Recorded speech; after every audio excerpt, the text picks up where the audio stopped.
ይሄ ነው። ስንት ጊዜ እንደምጠይቀኝ አላውቅም። እንግዲህ አንድ የጠየቀኝ ይሄ ሳይሆን ሌላ ለመጀመሪያ ጥያቄ ምንድነው? እግዚአብሔር ልክ ክርስቲያን ሆኖ ብሎ ያልዘዘበት ቦታ አለ ወይ? የለም። ነቢያቶች ክርስቲያን ሆኖ ብለዋል ወይ? የለም። ቀጥሎ ደግሞ አሁን ኢየሱስ ክርስቶስን ማምለክ የክርስትና እምነት እንግዲህ መሰረታዊ እምነታችን ነው አይደል? ክርስቶስ ይሄን ነገር ፈልጓል ወይ? ከእናንተ አምልኩ እኔን አምልኩኝ ተገዙ ብሏል ወይ? የለም። እሺ ልቀጥልልህ። አንተ አምላክ ነው ወደ ቢሎት ነው አይደል? እሺ ስንት አምላክ አለ ብለህ ነው የምታምነው? ሚኪ ስንት አምላክ ነው ያለው? አንተን እኮ እንዳልጠይቅ እያደረከኝ እኮ ነው። 10 የቱን ልመልስልህ? ስንት አምላክ አለ? የቱን ልመልስልህ? አንተን የነቢያት ያልኩህ ልመልስ? የክርስቲያኖችን ይመልስልህ? የቱን ልመልስልህ? ይመልሳል። በቃ ስንት አምላክ ነው ያለው በክርስትና? አንድ አምላክ አለ። በጣም ጥሩ። የአንድ አምላክ በድንግል ማርያም ማህፀን ውስጥ ተጸንሷል ወይንስ አልተጸነሰም? በስጋ መጥቶ ያስ የአንድ አምላክ ተጸንሷል አይደለ? በድንግል ማርያም ማህፀን ውስጥ ኦፍኮርስ። በጣም ጥሩ። ከተጸነሰው አምላክ ውጭ ሌላ ያልተጸነሰ አለ ወይንስ የለም?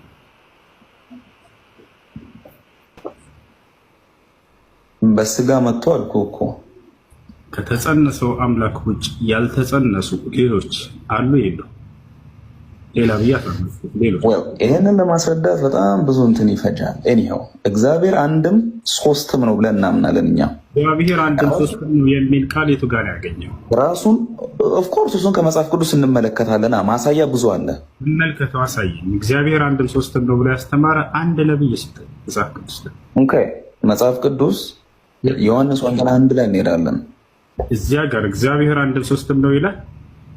ምንድን ነው የሚለው? ቃሉ አንብበው ታውቃለህ? ያልከው የለም። እግዚአብሔር አንድም ሶስትም ነው ይላል። በመጀመሪያ ቃል ነበረ ይላል እኮ። ስለዚህ እግዚአብሔር ሶስትም ነው ግን አይልም ወይ? ማንበብ ነው። አንተ እስቲ 5 ሲደመር 5 10 ነው ትላለህ አይደለ? 6 ሲደመር 4 ስንት ነው ብሎ ያስተማረ ማን ነው? ማልከኝ እግዚአብሔር አንድ ነው ብሎ እንጂ መጽሐፍ ቅዱስ ያስተማረው አንድም ሶስትም ነው ብሎ አንዲትም ቦታ አላስተማረም።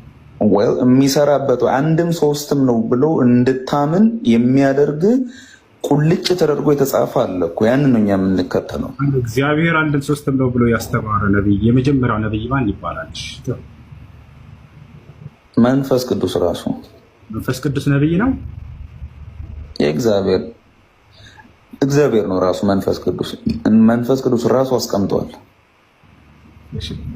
ነቢያቶች ግን አላስተማሩም። ስለዚህ የነቢያት መንገድ አይደለም ማለት ነው። መጀመሪያ ተናግረዋል፣ ነቢያቶችም ተናግረዋል ብዙ ቦታ። ነቢያቶች የመጀመሪያው ነቢይ ማን ይባላል? ስሙ እግዚአብሔር አንድም ሶስትም ነው ብሎ ያስተማረው የለ። ዝም ብለህ እንትን ብዙ አይነት እንትን እየፈጠርክ ነው። ኮንቴክስታችን እየወጣህ ነው። ይሄ ለእንትን ነው ማስረጃ ምናምን። እሺ ዮናታን ሰላም፣ እንዴት ነው? ሰላም እንዴት ናችሁ? እሱ ነው ደህና ነህ? አለሁ። ጥያቄ ነበረኝ። ምን አልከኝ? ጥያቄ ምንድን ነው? ኦኬ በእስልምና ህፃናት ማግባት ይቻላል? ፔሬድ እያለዩ ህፃናት። ምን አይነት ህፃን? እንደተናገርከው እነዚህን ሶስቶችን መስፈርቶች ለአቅመ ሔዋን ለመድረስ ሶስቶቹን ሶስት ብቻ ነው አላልኩም፣ ግን እነዚህ መስፈርት ናቸው ያልኩ ነው። አቅመ ሔዋን ሲል እነዚህን ያካትታል። በጣም ጥሩ። እነዚህ እንደሚያካትት ለአቅመ ሔዋን ለመድረስ ማስረጃ ከፍተህ አሳየኝ። ምን አይነት ማስረጃ የምከፍትልህ እኮ የምልህ እንደተናገርከው የፈለግከው እንደው ማስረጃ ይሁን ከፍተህ አሳየኝ። አቅመ ሔዋን ምን ማለት ነው? እሱ እየጠበቅንህ ነው። ኧረ እባክህን የተጻፈ አቅመ ሔዋን ማለት ምን ማለት ነው? አትችልም አይደለ? ተናገርከው። አቅመ ሔዋን አንተ ያልከው ልክ አይደለም የምትል ጦጣ እንደዚህ ናቸው። እኔ ቤት መጣችሁ ወላሂ ላዚም የክርስቲያን ተሳዳቢዎች እዛ ከፍታችሁ ጦጣ ነው የምትሉ። ልክ እንደዚህ ያለምንም እውቀት ባዶ አድርጌ ነው ልካችሁ። ተናገር አይደለ? አሁን ከፍተው ማሳየት ማስረጃ፣ የምንም ነገር ማስረጃ እንዳው ስጠኝ አልኩት። እንደ ከእስልምና ከየትም ሊያመጣ አይችልም። እርግጠኛ ስለሆንኩ ነው። እንዳው የምንም ነገር ማስረጃ እንዳው አሳየን፣ ችግር የለውም። ከዛ እኔን ወደ መጠየቅ መለሰ። እንደገና ተመለሰ።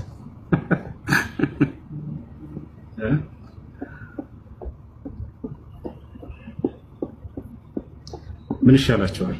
ያለ እውቀት አታወሩ። ልክ ካወራቸው ደግሞ ማስረጃ አምጡ። የመጀመሪያው እንዲሁ ተፈላሰፈ። እነዚህም እንደዚህ ሁሉም ተሳዳቢ ዲያቆኖቻቸው ቢመጡ ልክ እንደዚህ ጦጣ እንደሚሆኑ ስለሚያውቁ ነው እዚህ ቤት የማይገቡት። ለሚያወሩት ወሬ ማስረጃ የትም አያመጡ። ወዴት እንደሚሄድ ስላወቅኩት ነው እነዚህን እስኪ ጥቀሳቸው ያልኩት። ጠቀሳቸው አይደለ? ከየትም እንደማያመጣቸው ስለማወቅ ነው ማስረጃ ወጣ ብዬ ትልቁ ላይ ያደረግኩ። ሁሴን ጥያቄ ጠይቆ መልስ ያለውን ጥያቄ አይጠይቅህም። ሁሴን መልስ ያለውን ጥያቄ አልጠይቃችሁም። መልስ እንደሌላቸው ስለማወቅ ነው ጠይቄ ትልቁ ላይ የማደርገህ። ደፍራችሁ ወጥመድ ውስጥ ትገባላችሁ፣ የሌለህን ነገር ትናገራለህ። ልክ ማስረጃ ወጣ ስትባል ጊዜ ባዶ ትሆናላችሁ። ያለ እውቀት አታወሩ። ያለ እውቀት እያወሩ ነው እየሸወዳችሁ ያሉ አስተማሪዎቻችሁ። ወላሂ ላዚም ብሬ ነው ብላችሁ ገብታችሁ ሁሴን ቤት እስኪ ዚህ የምትቀደዱትን አውሩ በሏቸው። ልክ እንደዚህ ባዶ ሆነው ሲሄዱ ታያቸዋላችሁ። ይዛ ያን ስለሚያውቁም ደፍራ አይመጡ። ለማንኛውም ከዙሁር እስከ አስር ሁልጊዜ የምንማማረው የነቢያችን ሙሐመድ ሰለላሁ ዐለይሂ ወሰለም የህይወት ታሪክ አለ። ይህ ረውደቱል አንዋር የሚል ኪታብ ተከታተሉ። እሺ ሪከርድ ማድረግና ሌሎች መላክም ትችላላችሁ። በሰይፍ ይጠፋል ነው የሚለው ውሸት። ሰምታችኋታል። ሰይፍ ግዙና ተከተሉኝ ብሏል አላለም? ውሸት ነው ብላለች። ላሳይሽ ነው። እሺ መጽሐፍ ቅዱስ ይዘሻል? እኔ አላስኩም፣ ስራ ላይ ነኝ ያለው። ችግር የለው። ሉቃስ ወንጌል ምዕራፍ 2 ቁጥር 36 እርሱም አሁን ግን ኮሮጆ ያለው አንብቢልና አማርኛ ታነቢያለሽ አይደለ? አንብቢልን ድምፅህን ከፍ አድርገሽ። እርሱም ኃጢአት ያለው እንዲህ የሌለው ልብሱን ሽጦ ይግዛ ሌላችሁን ይህን እሱ አሁን ያለው ከእርሱ ጋር ይውሰድ። ድምፅህን ከፍ አድርገሽ። እርሱም አሁን ግን ኮሮጆ ያለው ከእርሱ ጋር ይውሰድ፣ ከረጢትም ያለው እንዲሁ፣ የሌለውም ልብሱን ሽጦ ምን ይግዛ? ለኢየሱስ ክርስቶስ ሰይፍ ይግዛ። አሜን ነው። ቀደም ብለሽ ነበር ሰይፍ አላለም እያልኩ። ሰይፍ ማለት የእግዚአብሔር ቃል ነው። ሰይፍ እንደ እግዚአብሔር ቃል ነው። የእግዚአብሔር ቃል እንደሆነ እሺ፣ ለማንኛውም እግዚአብሔር ቃል ነው። ሰይፍ በእኛ የእግዚአብሔር ቃል ነው። ከስበሽ ስለዚህ ኢየሱስ ክርስቶስ ሰይፍ ግዙ አላለም አትበይ። ሰይፍ ግዙ ብሏል። በዚህ ተስማማ አይደል? ይኸውልህ ሰይፉ የእግዚአብሔር ቃል ነው። የእግዚአብሔር ቃል ነው። እኛ ተረጋጊ፣ ቆይ አንዴ፣ ስለዛ እንመጣበታለን። ከአንቺ በላይ የክርስቶስን ቃል የሚረዳው ጴጥሮስ ይሄን ትእዛዙን ሰምቶ ሰይፍ አንግቦ ይሄድ ነበር፣ ጆሮ ቆርጧለም። አሁን ጴጥሮስ የገዛው ጎራዴ እንጂ የተረዳው እሱ እንዳንቺ እንደምትይው መጽሐፍ ቅዱስን ይዞ መዞር አይደለም። ገብቶሻል አይደለ? እግዚአብሔርን ቃል አይደለም ጆሮ የሚቆርጥ ነው። አይ በመጽሐፍ ቅዱስ ነው የእግዚአብሔር ቃል ነው ይዞ ሲዞር የነበረው ካልሽ በዚያ ነው ወይ ጆሮ የቆረጠው? እስኪ ንገሪኝ። በመጽሐፍ ቅዱስ ነው ጆሮ የቆረጠው? እግዚአብሔር ቃል ነው ጆሮ የቆረጠው ወይስ በጎራዴ ነው? እነሱ በየሁድ ጊዜ በዛን ጊዜ እነሱ ሁላቸው ሲጠራቸው በየምንድናቸው ይዞት ነበር የሚሄዱት አላቸው። አሁን ልክ እንደ ሌላ ከሀገር እንደምን የራሳቸው ነገር ልክ እንደ አፋሮች ይዞ ነው የሚሄዱት የነበረው። ግን አዎ ልንገርህ፣ ከዛ በኋላ ጌታና ኢየሱስ ክርስቶስ ምን አለ? ሰገባህን መልስ፣ በሰገባ የሚመልስ ይጠፋል ነው ያለው። ገባ? ከዛ በኋላ ጌታ ኢየሱስ ፈወሰው። ኦኬ ፈወሰው። ለምን? በዛን ጊዜ በአይሁድ ጊዜ ጆሮ አይን ስለነበረ እና አሁን እንደዚህ ማወቅ ከፈለግ እኛ ጋር ክርስቲያኖች ጋር ናና ተወያይ። እሺ። እና ዝም ብለህ ውሸት አታውራ። የማታውቁትንማ እያሳወኩሽ እኮ ነው። ስለምን ማወቅ ነው የምታወራው? ውሸት ነው የምታወራው ያለው እንዴ? ውሸት ነው ብለሽ አንቺ ውሸታም እንደሆንሽ እኮ እያጋለጥኩሽ ነው። ሰይፍ ግዙ አላለም ብለሽ ዋሸሽ በክርስቶስ ላይ። ኧረ ተይ ብሏል አልኩኝ። አይ አላለም ማልሽ። ማስረጃ አምጥቼ ሰይፍ ግዙ እንዳላስነበብኩሽ ገብቶሻል አይደለ? ሌላም ነገር ላሳውቅሽ እችላለሁ። እኛ ክርስቲያኖች ማወቅ የፈለጋቸው እኛ ጋር እንና ጠይቁ። ለእኛ ማወቅ አይደለም ፈልገው እናንተን ማሳውቅ ነው። ሰው ከማምለክ እንድትወጡ ነው እኛ እየሰራን ያለ ነው። እንዴ ስለምን ማወቅ ነው የምታወሩት? እውቀት ያለው ሰውማ ሰውን ሊያመልክ አይችልም በፍጹም። ራሱን የሚመስል አካል እንዴት ሰው ያመልካል? كيف يعبد الإنسان إنسان يشابه في كل شيء በሁሉ ነገር የሚመስልህን አካል እንዴት ብለህ ነው የምታመልከው? ለማንኛውም እኛ ውሸታም አይደለንም። እኔ ከራሴ አንዳች አልናገርም። እንዳነበብኩ እናገራለሁ። ንግግሬም ከመጽሐፍ ቅዱስ እንጂ ከራሴ አይደለም። እውነት ልሻለሁ። ይሄን ቃል ብትሰሚ ብጽዕት ትሆኛለሽ። እሺ ሌላ ጥያቄ አለሽ? እሺ ስለ እስልምና መጠየቅ የምትፈልጊው የሰማሽው ክፉ ነገር ካለ ቄሶች ጠይቂ። ያላ እድል ልስጥሽ። ስለ እስልምና ጠይቂ ፈታ ብለሽ። ጥያቄ አለሽ በእስልምና ላይ? ሰላም አሁን ሰላም እናስብል። በቃሽ። ጥያቄ ካለሽ ስለ እስልምና ጠይቂ። እሺ ስለ አላህ ትክክለኛነት ሊያስረዳ የሚችል ነገር ልትነግረኝ ትችላለህ? ኢየሱስ ክርስቶስ ምን አለ? ኢነላህ ረቢ ወረብኩም ፈዕቡዱሁ ሃዛ ሲራጡን ሙስተቂም አለ። የእኔም ጌታ የእናንተም ጌታ እርሱ አላህ ነው፣ እርሱንም በብቸኝነት ተገዙት። እኔ የኢየሱስ ክርስቶስን ማስረጃነት ስለ አላህ ትክክለኛነት በኢየሱስ ክርስቶስ እንድትነግረኝ ሳይሆን በእናንተው በራስ መጽሐፍ አላህ ትክክለኛ ፈጣሪ ብቻ እንደሆነ የነገረህ ማን ነው? ዒሳ ዓለይሂ ሰላም የድንግል ማርያም ልጅ እርሱ ሲናገር ምን አለ? ኢነላህ ረቢ ወረብኩም ፈዕቡዱሁ ሃዛ ሲራጡ ሙስተቂም አለ። የእኔም ጌታ የእናንተም ጌታ እርሱ አላህ ነው፣ እርሱም በብቸኝነት ተገዙት አለ።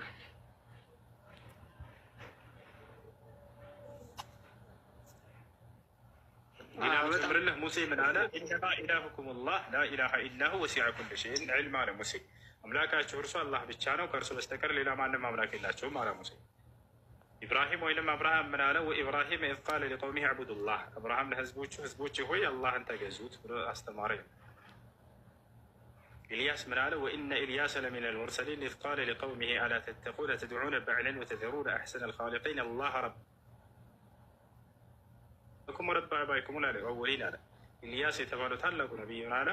የእናንተም የቀደምት አባቶቻችሁ አምላክ እርሱ አላህ ነው አለ። ኑሕ ምን አለ? ወለቀድ አርሰልና ኑሐን ኢላ ቀውሚሂ ፈቃለ ያ ቀውሚ ዕቡዱላህ ማ ለኩም ምን ኢላሂን ገይሩሁ አፈላ ተተቁን አለ። አላህ እርሱ አምላካቸው ከእርሱ ውጭ ሌላ ማንም አምላክ የላቸውም። ያው ነቢያቶች ሁሉ አስተማሩ። ይህን ይመስላል። እያወጣን ማስረጃ እናሳየህ ገብረ። አይ ነው እነዚህ የጠቀስካቸው ነቢያት በሙሉ እኮ ዕብራውያን ናቸው። ዕብራውያን ደግሞ የዕብራውያን መጽሐፍ ደግሞ ያለው በክርስትና በመጽሐፍ ነው። እናንተ ከየት አገኛችሁት? አሁን እነዚህ የምጠቅሷቸው ሰዎች በሙሉ ክርስቲያኖች እንትኖች ሚን ዕብራውያን ናቸው። በዕብራውያን ታሪክ ተመዝግበው ያሉ ሰዎች ናቸው። ከእስልምና ጋር ምንም የሌላቸው ናቸው። ክርስቲያን ያልከው ናቸው ነበሩ ያልከው ዕብራውያን ናቸው ለማለት ነው ወዳጄ። ክርስቲያን አልነበሩም ነቢያቶች ሁሉ። አንድ ክርስቲያን ነቢይ የለም። ዕብራውያን ናቸው ያልኩ ወዳጄ። ይኸውልህ ዕብራውያን ናቸው በክርስቲያን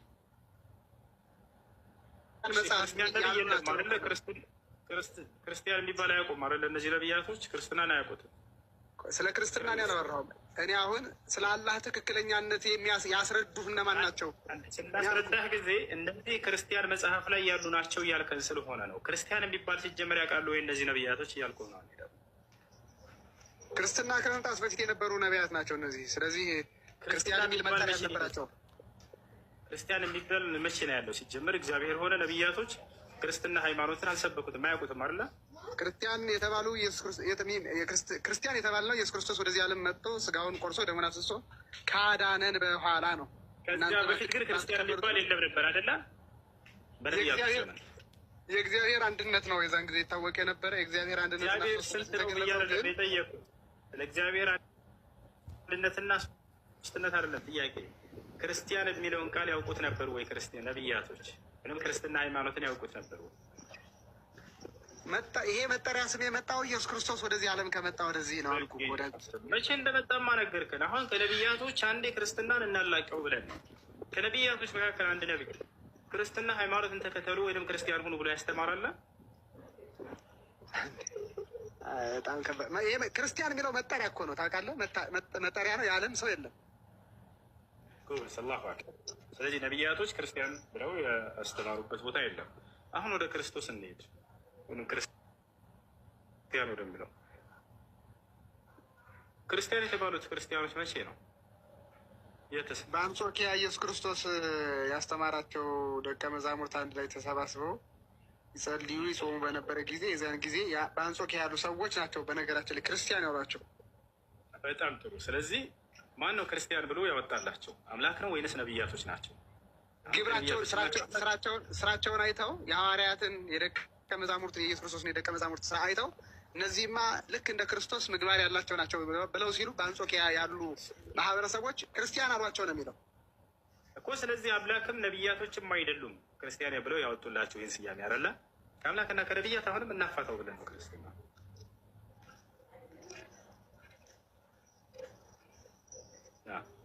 ምን ነገር ከብዶት ነው? እውነታው እንደዚያ ነው። እሺ ክርስቲያን ብሎ የጠራቸው ማን ነው? እናንተንስ ሙስሊም ያላችሁ ማን ነው? እናንተን ሙስሊም ያላችሁ ማን ነው? አላህና ነቢያቶች። አላህ ለትክክለኛነቱ ማስረጃ ልታመጣልኝ አትችልም። አንድ ነቢይ መሐመድ ብቻ ትክክለኛነቱ ማስረጃው ምንድን? ትክክለኛነቱ ማስረጃው በምን ቢዛ? አንድ ሰው ብቻ ነው የምታመጣልኝ። አንድ ሰው ብቻ አይደለም። ነቢያቶች ሁሉ አመጣልሃለሁ። በፍጹም እነዛ ነቢያትማ ስለ ክርስቶስ ነው የመሰከሩ፣ ስለ ክርስትና ሃይማኖት የመሰከሩ፣ ትንቢትም የተናገሩ ስለ ክርስትና ሃይማኖት ነው። የቱ ጋር ስለ ክርስትና ሃይማኖት ትንቢት የተናገሩት? የቱ ጋር ነው ነቢያቶች? ሙሉ ትንቢታቸው ስለ ክርስትና ሃይማኖት ነው። አንድ ጥቅስ አምጣ። እሺ አንተ እንግዲያውስ አንተ እንደዛ ከሆነ ስለ ነቢዩ መሐመድ ትንቢት የተነገረበትን ክፍል አምጣልኝ። ነቢያት ስለ ነቢዩ መሐመድ የተናገሩትን አንድ ትንቢት አምጣልኝ። እሺ አንተ ያው እናስ ምዕራፍ 61 ቁጥር 6 ላይ የማርያም ልጅ ኢየሱስ ከእኔ በኋላ ሙሐመድ የሚባል መልእክተኛ ይመጣል ብሎ ትንቢት ተናግሯል። አንተም በገዛ ቁርአን ላይ አንተ በገዛ መጽሐፍህ ከሌላ መጽሐፍ አልጠይቅህም። በገዛ መጽሐፍህ ላይ ኢየሱስ ይመጣል ብሎ የተናገረ አንተ በገዛ መጽሐፍህ ቆይ አንዴ ተረጋጋ። እኔ በገዛ መጽሐፌ ላይ ከነቢዩ ሙሐመድ ሰለላሁ ዐለይሂ ወሰለም በፊት ነቢያቶች ነቢዩ ሙሐመድ ይመጣል ብለው ትንቢት እንደተናገሩ እንዳመጣ ሁሉ አንተም በገዛ መጽሐፍህ ከሌላ መጽሐፍ አልጠይቅህም። በራስህ መጽሐፍ ላይ ነቢያቶች ኢየሱስ ይመጣል ብሎ የተናገረ አንድ ነቢይ ስጠኝ። በጣም ጥሩ። ትንቢተ ኢሳይያስ ምዕራፍ 7 ቁጥር 14 ላይ ኢየሱስ ይመጣል ይላል። እዚያ ላይ ልሂድ። ልክ ሙሐመድ ወይም አሕመድ ይመጣል ብሎ ኢየሱስ እንደተናገረው በቁርአን ላይ ኢየሱስ ይመጣል የሚላለ ኢሳይያስ ላይ ሄዳ አንብበው። ድንግል በድንግልና ምን አንብበው። ትንቢተ ኢሳይያስ ምዕራፍ 7 ኢየሱስ ይመጣል የሚል ቃል ከእነሱ ምን የምፈልገው? ኢየሱስ ይመጣል የሚል ቃል አለ። መጀመሪያ ክፍሉን አንብበው፣ ከዛ ነገር አለው እንዴት እንደሆነ ነግረህ ማስረጃውን ለማየት ነው የሚሄደው። ኢየሱስ ይመጣል የሚል አለ። ሂጅ ላውጣህ። ሄደህ አንብበውና ከዛ ነገር አለው። በጌታ ስም አለ በለኝና ልሂድ። ሳታደክም በፊት ያው ገልጬ ዘጋጅቼዋለሁ። ኢየሱስ ይመጣል የሚል አለ አለ። ስለዚህ ጌታ ራሱ ምልክት ይሰጣችኋል። እነሆ ድንግል ትጸንሳለች እና ኢየሱስ ይመጣል የሚለው ቃል ኢሳይያስ ስንት ላይ ላውጣ? እና ኢየሱስ ስንት ላውጣ? 7:14 አይደለ? 7:14 ኢየሱስ የሚለውን ቃል አሳየኝ። ስለዚህ ጌታ ራሱ ምልክት ይሰጣችኋል። እነሆ ድንግል ትጸንሳለች፣ ወንድ ልጅም ትወልዳለች፣ ስሙንም አማኑኤል ብላ ትጠራዋለች። ክፉን ለመጥላት መልካሙን ለመምረጥ ሲያውቅ ቅቤና ማር ይበላል ይላል። ኢየሱስ ይመጣል የሚል አለ ልጄ። ኢየሱስ የሚለውን ስም ማይውል ያወጣው መልአኩ ቅዱስ ገብርኤል ነው። ትጸንሻለሽ፣ ወንድ ልጅም ትወልጃለሽ። ኢየሱስ ይመጣል ብለው ነቢያቶች ስለዚህ አልተናገሩም ማለት ነው። እኛ እኮ የአንድ ሰው ምስክርነት አንቀበልም ወዳጄ፣ የብዙ ሰዎች ምስክርነት ነው የምንቀበለው። ሁላችንም ተዋቸውና አንዱን ኢሳያስን እኮ ልታጸድቅ አልቻልክም። እኛ የሰው ብቻ ሳይሆን የመላእክትንም ምስክርነት እንቀበላለን። ሁሱ የሁሉንም ምስክር አምጣ። ኢየሱስ ይመጣል ብሎ የተናገረ ነቢይ አለ በብሉይ ኪዳን ላይ?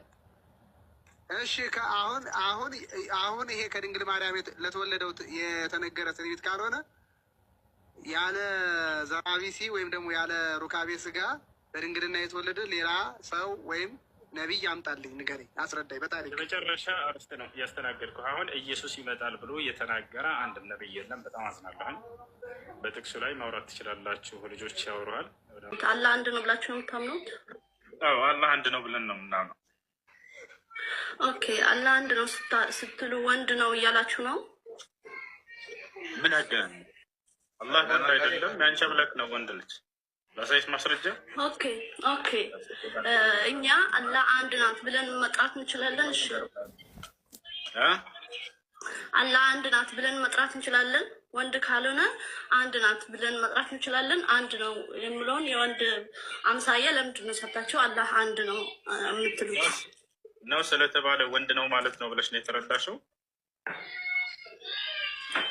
እኮ። እንደዛ ከሆነ አላህ አንድ ናት ማለትም እንችላለን ማለት ነው። እኔ እንደዛ ነው ማለት ወንድ ነው ማለት ነው ብለሽ ነው ወይ የተረዳሽው? አምሳያ የለውም ስላላችሁ ሴትም አላህ አንድ ናትም ማለት እንችላለን፣ አላህ አንድ ነው ማለት እንችላለን፣ በፈለግነው መጥራት እንችላለን ማለት ነው። እንደሱ ከተረዳሽ አንቺ እግዚአብሔር ደህና ናት እንዴት ናት ብዬ መጥራት እችላለሁ? በስጋ ያልተገለጠው የእናንተ ነው ያልተገለጠውን ግልጥ አድርጋችሁ ነገር አብ እግዚአብሔር ነው አይደለም? እንዴት ናት እግዚአብሔር አብ ብዬ መጠየቅ እችላለሁ? እርሷን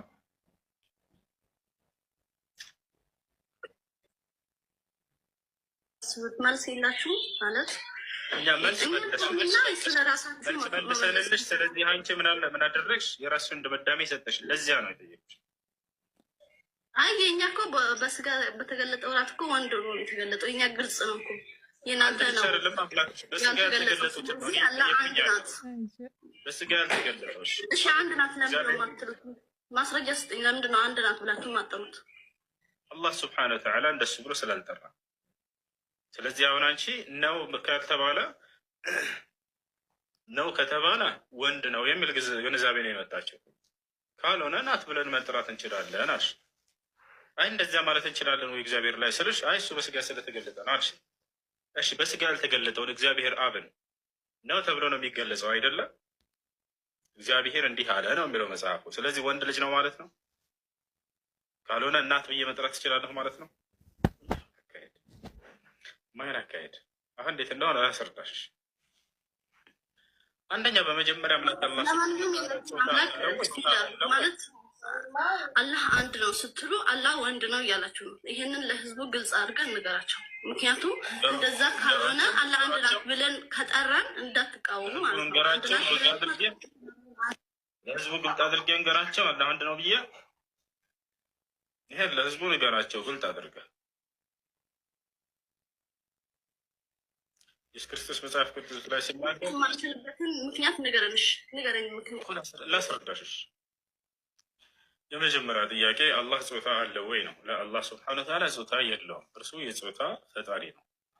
ፍጥረታትን ጾታ አድርጎላቸዋል። ጾታም የሚገባቸው ማን ናቸው ከተባለ የመራባት ባህሪ ያላቸው ናቸው። እነሱ ጾታ ይገባቸዋል።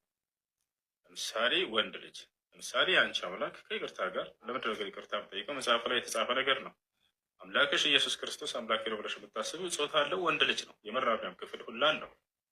የማስረጃ የማቴዎስ ወንጌል ማነው ሉቃስ ወንጌል ምዕራፍ 1 ቁጥር 31 እነሆ ትጸንሻለሽ ወንድ ልጅንም ትወልጃለሽ ስሙንም ኢየሱስ ትይዋለሽ ይላል። እዚያው ቀጣዩ ምዕራፍ ላይ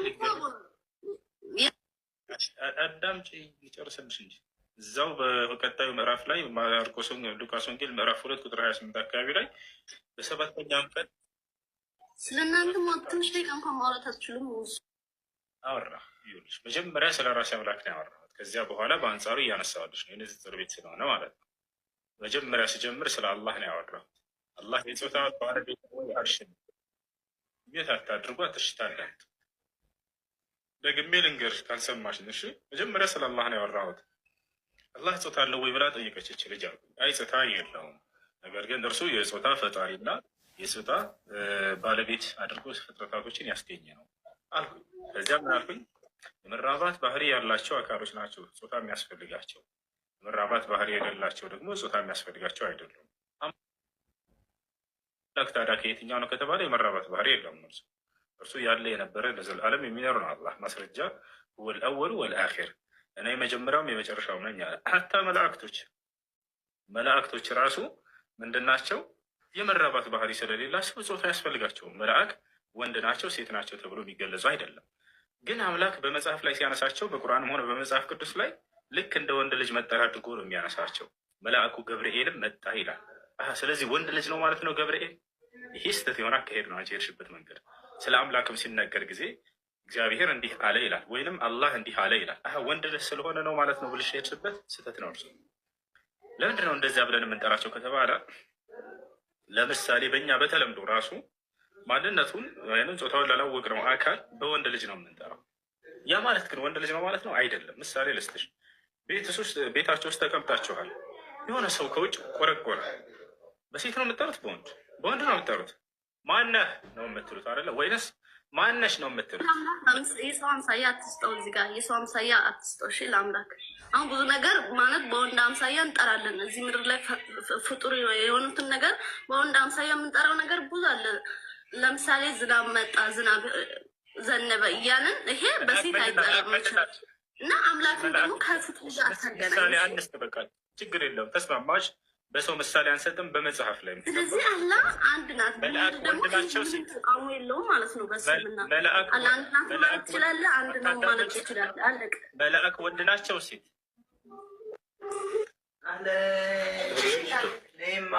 መላእክ ወንድ ናቸው ሴት? ይሰማሻል? ሜትሽናሽ በጣልቃ የምትገቢ ከሆነ በጥያቄና መልስ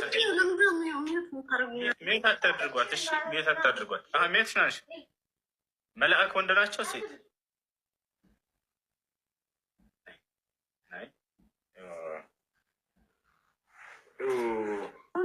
መልአክ ጾታ የላችሁም። መልአክ ይሄ መልአክ ወንድ ነው፣ ይሄ መልአክ ደግሞ ሴት ነው ብለን በጣም ጥሩ። እነሱ ከሆነ ሉቃስ ወንጌል ምዕራፍ 2 ቁጥር 3 ላይ ምን ይላል?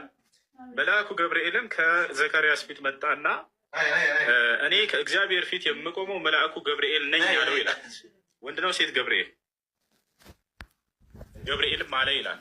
አለች ለምን እዚህ ጋር ምን አመጣታለ? ይሄ ወንድ ነው ሴት ነው የሚለው ምን አመጣታለ? ገብርኤልም አለ ለወንድ አድርጎ አዋለው።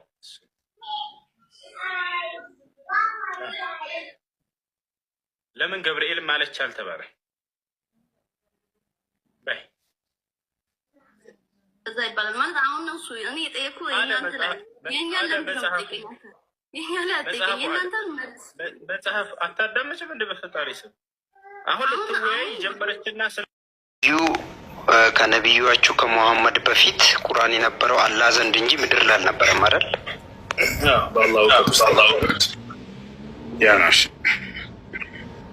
ስለዚህ ከአላህ ማነው ከነቢያችሁ ከሙሐመድ በፊት ቁርአን ምድር ላይ አልነበረም። ስለዚህ ከሙሐመድ በፊት እስልምና የሚባል ነገር አልነበረም። በሱ ማለት አይደለም። ያ ህግና ስርዓት በነቢ ሰለላሁ ዐለይሂ ወሰለም ዘንድ ነው የወረደው። ኦኬ አሁን በደንብ ላስረዳ አዳምጠኝ። እሺ አሁን በደንብ ላስረዳ አዳምጠኝ። እሺ ቁርአን ከአምላካችን ከአላህ ሱብሓነሁ ወተዓላ ዘንድ ነበር ወደ ነቢዩ ሰለላሁ ዐለይሂ ወሰለም ከመወረዱ በፊት ስንል ምን ማለት ነው? አንድ ቤት አድርገው አያችሁ። ቁርአን ከነቢይ ሙሐመድ ሰለላሁ ዐለይሂ ወሰለም በፊት ነበር አልነበረም ተብላችሁ ብትጠየቁ አይ አልነበረም፣ እርሳቸው ነቢይ ከተደረጉ በኋላ ነው የነበረው ብላችሁ ከመለሳችሁ ስህተት ነው። ምክንያቱም ቁርአን ምንድን ነው የሚለውን አልተረዳችሁም። ቁርአኑን አልተረዳችሁም። ቁርአን ማለት ዒልሙን ምን ዒልም ላህ ስብሓነሁ ወተዓላ ወዒልሙሁ ስብሓነሁ ወተዓላ አዘሊ ለይሰ ለሁ ቢዳያ ወለይሰ ለሁ ኒሃያ ከዛሊክ ሊአነ ልቁርአን ከላም ላህ ወከላሙሁ ስብሓነሁ ወተዓላ ለይሰ ሐዲሰን የአላህ ስብሓነሁ ወተዓላ እውቀት ነው። ቁርአን ከእውቀቱ የመነጨ የመጣ ነው እና የእርሱ እውቀት ደግሞ የሆነ ጊዜ ላይ ተጀምሮ የመጣ ነገር አይደለም። ከቀድሞ በፊት የጀመረ ነው የነበረ ነው የአላህ ስብሓነሁ ወተዓላ እውቀት ገብቷችኋል? ያ ነው አንዘለሁ ቢዕልሚሂ ይላል። በእውቀቴ ማወረድኩት እያለ ይናገራል። ያው ማስረጃ እየሰጠው ነው። ዘለቀ ይሰማል። ማስተርከ አንዘለሁ ቢዕልሚሂ ወልመላኢከቱ የሽሀዱን ይላል በሱረቱ ኒሳ ላይ። በእውቀቱ ማወረደው እያለ ይናገራል። ስለዚህ ከአላህ ስብሓነሁ ወተዓላ እውቀት ነው እና የእርሱ እውቀት ደግሞ ነቢ ሰለላሁ ዐለይሂ ወሰለም ነቢይ ተደርገው በተላኩ ጊዜ የመነጨ እውቀት አይደለም። ስለዚህ ከዚያ በፊት ነበር ታቸዋል። ስለዚህ እንደዚያ ከሆነ ቁርአን እስልምና ከዚያ በፊት የለም ነበር ማለት ነው ይላል። በአላህ ስብሐነ ወተዓላ እውቀት ውስጥ ነው እያልኩኝ ነው። ስለዚህ የአላህ ስብሐነ ወተዓላ እውቀት ውስጥ ነው እንጂ ከዚያ በፊት በምድር ላይ ስላልተወረደ ይሄ መጽሐፍ ከዚያ በፊት በምድር ላይ እስልምና የለም ነበር ማለት ነው ወይ ያለ ልጁ እየጠየቀ ነው። እዛ ማለት አይደለም። አሁን ቁርአን በነቢ ሰለላሁ ዐለይሂ ወሰለም ጊዜ የተወረደ ስንል ጊዜ በነቢይ ሰለላሁ ዐለይሂ ወሰለም በፊት ከነቢይ ሰለላሁ ዐለይሂ ወሰለም በፊት የተወረደ እስልምና የሚሰብክ ህግ የለም ማለት ነው። ላ እንደዛ ማለት አይደለም። ቁርአን በውስጡ ያለው ለቀደሙት ነቢያቶች ከተወረደውና ከዚያ በኋላ አዲስ በነቢይ ሰለላሁ ዐለይሂ ወሰለም ጊዜ የወረደ ይሄ ለሁለት ይከፍላል። አዲስ የታደሰው ነገር ምንድን ነው? አሁን በአምላክ ቃል ላይ ውስጥ የሚገኘው ምን ምን ይገኛል መሰላችሁ? አንደኛ የአምላክ መገለጫና ባህሪያቶች፣ ሁለተኛ ስለ ስነ ፍጥረት፣ ሶስተኛ ያለፉት ዘመናት ታሪክ፣ አራተኛ ወደፊት የሚሆኑ ነገራቶች፣ አምስተኛ ይሄ የአምላክ ድንጋጌ አለ በውስጡ ኢስላም ከዚያ ውስጥ ነው። ስድስተኛ ደግሞ ህግጋቶች አሉ። በጣም ጥሩ። ይህ የሚለያይ ነው ወይ ባለፉት ነብያቶች የሚሰጣቸው በተውራትና በኢንጂል? የሚለያይ አይደለም። የሚለያየው አንደኛው ፓርት ብቻ ነው። ታሪክ ይታደሰ ማን ነው ይሻራል አይሻርም? ልጆች አንድ ኮሜንት ላይ መልሱ። አንተ መመለስ ትችላለህ። ኢየሱስ ታሪክ የሚሻር ነገር ነው ወይንስ አይደለም? የአብርሃም የይስሐቅ የያዕቆብ ታሪክ አሁን ለተውራትም ለሙሳም ለዒሳም ተሰጥቷቸዋል። ይሄ ታሪክ የሚታደስ ነገር ነው? የሚሻር ነው አይደለም? በፍጹም ታሪክ አይሻርም። በአብርሃም ጊዜ ለአዳም የአዳም እና የሔዋን ለምሳሌ አብርሃም የይስሐቅ የያዕቆብ ይሄ የሚሻር ነው። ይሄ ከሚሻሩት አይደለም። ያችሁ ሁለተኛ የአምላክ መገለጫና ባህሪያቶች የሚሻሩ ናቸው። ለዚህ ለሙሳ ሲነግረው የእኔ ባህሪ እንዲህ ነው፣ ለኢሳ ደግሞ ሌላ የተለየ ባህሪ ይነግረዋል። ስለዚህ የአምላክ ህግና ባህሪያትና መገለጫዎች ይሻራሉ? ይሻራሉ? አይሻርም? አይሻርም። ይህም ከማይሻረው ነው። ስለ ስነ ፍጥረት አምላክ አላህ ስብሐነሁ ወተዓላ ሰማይና ምድርን ፈጠረ የሚል ቃል በቁርአን ላይ አውርዷል። ኦኬ ለሙሴስ ምን አለው? ሰማይና ምድር ፈጠርኩኝ አለ። ከዚያ በፊት ስለዚህ አላህ ሰማይና ምድር አልፈጠረም ነበር ከቁርአን በፊት ላ። ስለዚህ ይሄ የሚሻር ነገር አይደለም። ይህም ከሚሻሩት አይደለም። ሌላው ስለ ቀጣዩ ዓለም ሰዎች ስለ ቀጣዩ ዓለም ስለ ጀነት ስለ ገሃነም ሲናገራል። ይሄ የሚሻር ነገር ነው። ይሄ የሚሻር አይደለም። የሚሻረው ፓርት ታዲያ አንዲት ፓርት ነች። እሱ ምንድነው? ህግጋት ነው። ያም ሐላል እና ሐራም የሚባሉ ይሄን አድርግ፣ ይሄን ያክል ስገድ፣ ይሄን ያክል ጾም ምናምን የሚሉት ናቸው። አያችሁ፣ ያ መሰረታዊ አስተምሮታቸው የሚሻር ነገር አይደለም። አንዱን አምላክ በብቸኝነት አምልክ የሚለውን አላህ በቁርአን ላይ ተናግሯል። ለሙሳን ተናግሯል። አዎ ተናግሯል። ከዚያ ከቁርአን በፊት ይሄ ነገር አንዱን አምላክ የሚለው በቁርአን ላይ የመጣው ቃል ከዚያ በፊት አልተወረደም ነበር ማለት ነው? ለአንደዛ አይደለም፣ ተወርዷል እንጂ። ስለዚህ ኢስላም የሚለው ከየትኛው ነው? አምላክ በቀደሙት ነቢያት ሁሉ ደንግጎት ከነበሩት ቃላቶች መካከል ነው እና ይህ የዛኔ የለም ማለት አይደለም። የዛኔ የማይኖረው ምንድን ነው ከተባለ ሊኩልን ጀዐልና ሚንኩም ሽርዐተን ወሚንሃጃ አለ። ለእያንዳንዱ ለእናንተ ለነቢያቶች ህግጋቶችን አወረድኩላችኋል። አየህ አይደለ? ለምሳሌ ከዚያ መካከል ከተሻሩት መካከል እሺ ታዲያ ስጠን ከተባለ በሰንበት ቀን መስራት ለሙሴ ተከልክሏል አልተከለከለም? ተከልክሏል። አያችሁ ተከልክሏል አይደለ? ለዒሳስ ዒሳ መጣና እንሻረው በሰንበት ቀን ሰርቶ አሳያቸው። አያችሁ አይደለ? ይሄ ከሚሻሩ ህግጋቶች ነው። አየህ አሁን በሰንበት ቀን መስራት በሙሴ ዘመን ነበር። አሁን በዒሳ ዘመንስ ላ የለም እንደዛ ብሎ ሰርቶ አሳይቷቸዋል ዒሳ ዓለይሂ ሰላም። ነቢዩ ሰለላሁ ዐለይሂ ወሰለም ሲመጡስ የሁለቱንም ሻሩትና መጡ። በሰንበትም ቀን በእሁድም ቀን እሁድ ቀን ለዒሳ ተሰጠ ለህዝቦቹ፣ ሰንበት ቀን ደግሞ ለሙሳና ለህዝቦቹ፣ ጁምዓ ቀን ደግሞ ለእኛና ለትውልዶች ተሰጠና አሉ ነቢ ሰለላሁ ዐለይሂ ወሰለም። ለዚያም ነው ክርስቶስ በሰንበት ቀን ሰርቶ ሲያሳያቸው ጊዜ ተቃወሙ አይሁዶች። ምክንያቱም በእነርሱ ህግ በሰንበት ቀን መስራት ስለማይቻል ያሱ በሰንበት ቀን የሰራ ይገደል ብሏል እግዚአብሔር።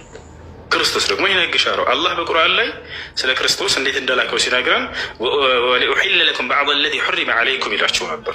ከፊል በእናንተ ላይ እርም የተደረጉ ህግጋቶችን ልፈቅድላቸው ዘንድ መጣሁ አለ። ስለዚህ የሚሻረው ምንድነው? ህግጋቶቹ ናቸው እንጂ ይሄ መሰረታዊ አስተምሮቶቹ ስለ ኢስላም የአምላክ መገለጫና ባህሪያት እንዲሁም ታሪኮች እንዲሁም የወደፊት የሚመጣና የሚከሰቱ ነገራቶች ስለ መላእክቶች ምናምን አንድ የሚሻር አይደለም። አያችሁ አሁን በቁርአን ላይ ገብርኤልና ሚካኤል የሚባሉ መላእክቶችን አላህ ተናግሯል። የእኔ ጥያቄና ያንተ መልስ አይገናኝም። የእኔ ጥያቄና ያንተ መልስ አይገናኝም። ተናገርሽ። የማይገናኝ ጥያቄ ምን ነበር? ድገመው። ጥያቄ ምን ነበር? ድገመው። ሄሎ አለው ይሰማል? እሰማለሁ። ኔትወርክ ነው። አሁን ምን እያደረክ መሰለህ? ሳይሆን ጥያቄ አንድገመው ምን ነበር? እሺ ልድገመው፣ በደንብ ስሙኝ። ልድገመው የኔን ጥያቄ መጀመሪያ ስጠይቅ ምን አልኩ መሰለህ? ቁርአን ከነቢያችሁ ከመሐመድ በፊት ነበረ እንዴ ብዬ ጠየቅኩክ። አዎ ነበረ አልከኝ። አዎ ነበረ ካልከኝ በኋላ የት እንዴት ብዬ ስልህ አላህ ዘንድ ነበረ አልከኝ አይደለ? አላህ ዘንድ ነበረ ካልከኝ በኋላ ቁርአን ከሙሐመድ በፊት አላህ ዘንድ እንጂ ምድር ላይ ነበረህ እንዴ ብዬ ስጠይቅ ደግሞ አላህ ዘንድ ነው የነበረው ብለህ ምድር ላይ ደግሞ እንዳለ አድርገህ እንትን ለማለት ነው አሁን ወደዚህ እየሄድክ ያለው። የጠየቀውን ጥያቄ ድገም ብቻ ነው የተባልከው። ቆይ የጠየቀውን ጥያቄ አሁን ወደዚህ ለመሄድ እየሞከርክ ያለሁ እያደረግክ ያለኸው ምናምን አደረግኩት ያን በማስረጃ እየተናገርኩኝ ነው። ምን ማስረጃ? ኦኬ እሺ፣ አሁን ምድር ላይ አለ። ቆይ በአጭሩ ቁርአን ከመሐመድ በፊት ነበር እንዴ ሲል አዎ አላህ ዘንድ ነበር አልከኝ። አላህ ዘንድ ነበር ነው ያልከኝ። ከዛ በኋላ አላህ ዘንድ እንጂ ምድር ላይ አልነበረውም እንዴ ብዬ ስጠይቅ ከዛ ደግሞ ምድር ላይ ነበረ እንዴ ብዬ ስጠይቅ ነው አሁን ወደዚህ ማብራሪያ የገባው። ምን ብዬ አብራራ? ሙሴን አነሳ። ኖርማሊ ሙሴ ሳይሆን ሙሳ ብዬ ልጥራ አንተ በምትጠራው። ሙሳን አነሳ፣ ኢብራሂምን አነሳ፣ ኢሳን አነሳ። ቁርአን የዘረዘራቸውን ማለት ነው። ልክ ነኝ? ተሳስተሃል። እየሰማህም አይደለም ማለት በደንብ እየሰማሁ ነበር። ተሳስተሃል። አልተሳሳትኩም። እንደውም ያልከውን ቆይ ያልከውን ልንገርህ ነበር። አብርሃም ነበረ ነው ያልኩት። ስመልስልህ ቆይ እነሱ ጋር የእነሱ የራሳቸው ሙሴ ነበረ አብርሃም ነበር ብዬ ነው የመለስኩልህ። እኔ በሙሴ ቆይ አንዴ በሙሴ ሕግ ቆይ አንዴ ሳይሆንና አንዴ አልሰማህም ስላልከኝ ነበረ ብዬ ነው የመለስኩት። አልሰማህም፣ ከኔ ጋር አይደለህም። ግን ለምን መጣህ አሁን? ያ ሁሉ ስናገርና ሳስተምር የነበረውን ጆሮን እንትን ብሎ አይደለም አልተረዳኝም ለማለት ተሳስተሃል አላልኩም። አሁን ስቲል ነው ተሳስተሃል የሚለው አልወጣኝም ካፌ መጀመሪያ ላይ ነው እንጂ እኔ አልተረዳኝም። ጥያቄን የምታወራው ሌላ ነው እያልክ ነበረ ቅድም አይደል? ኦፍኮርስ አሁንም እንደዛ ነው። ያኔ የመለስልህን መልስ ድገመህ ስለደግሞ መድገም አልቻልክም። ከኔ ጋር አልነበርክም። ደገምኩልህ እኮ አልደገምክም። በደንብ ደግሜያለሁ። ልክ ነው ያለው። ከመሐመድ በፊት ነበረ እንደ ብዬ ስጠይቅ አሁን ነበር አልከኝ። ዋዳምቲ ከመሐመድ በፊት ነበር እንደ ብዬ ስል አሁን ነበር አልከኝ። ልክ ነኝ አይደል? ከዛ በኋላ ደግሞ ከመሐመድ በፊት የነበረውን ደግሞ አምሶሪ ሲንግል አድርጌ ሳወራ እንትን እንዳይደብራችሁ እሺ። እኔ ስለማላምንበት ነው በነቢይነቱ። ነቢይ ብዬ አልጠራው፣ ነቢያችሁ ብዬ ቢጠራ እንትናል እንዳይደብራችሁ ነው እሺ። ሶሪ አሁን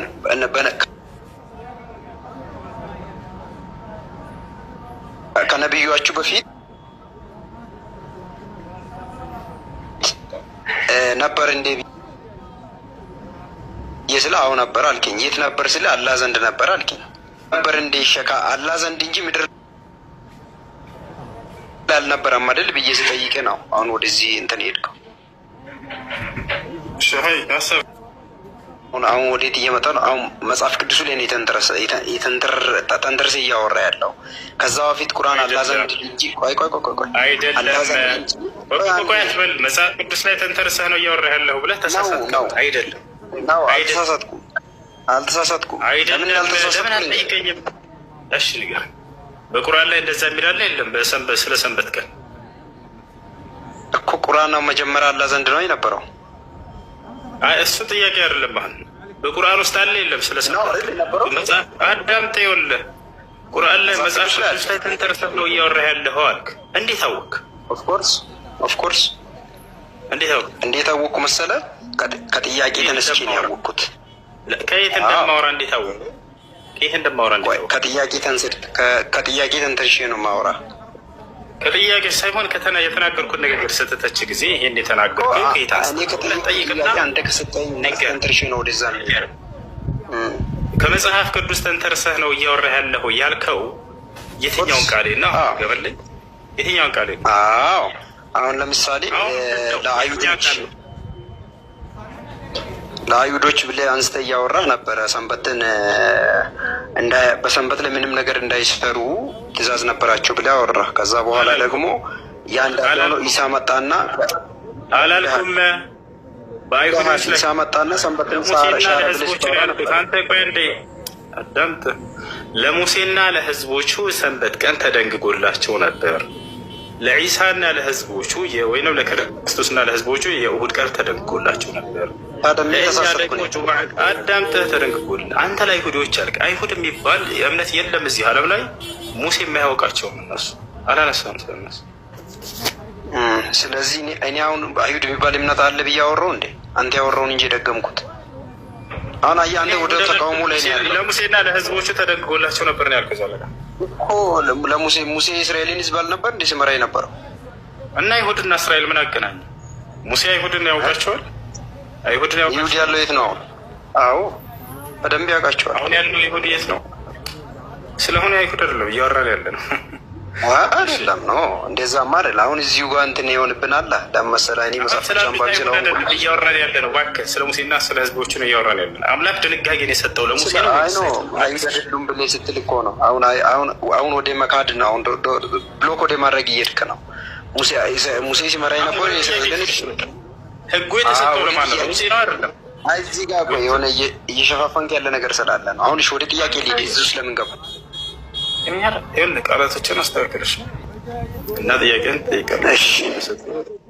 ህጉ የተሰጠው ለሙሴ ከሙሴ ጋር ነው አያይዤ እያወራ ሄደው እንጂ አይሁድ ምናምን አላልኩም። አይሁድም ሆነ ክርስትና የሚባለው ነቢያቶች አያውቁትም።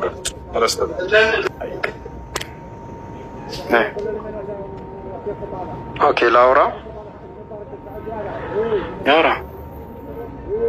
ኦኬ ቴንክ ዩ። ስለዚህ አሁን በሚያወራው ሀሳብ ላይ እንዴት ሆነ መሰለ፣ ቅድም በጠየቁ ጥያቄ ደግሜ እሱን ጥያቄ አስተውሻ አንድ ጥያቄ ጠይቄ እንደ ቅድሙ ሚውት ነው ማደርገው። አንተ ትመልሳለህ። ተንተርሼ ነው የምጠይቀው።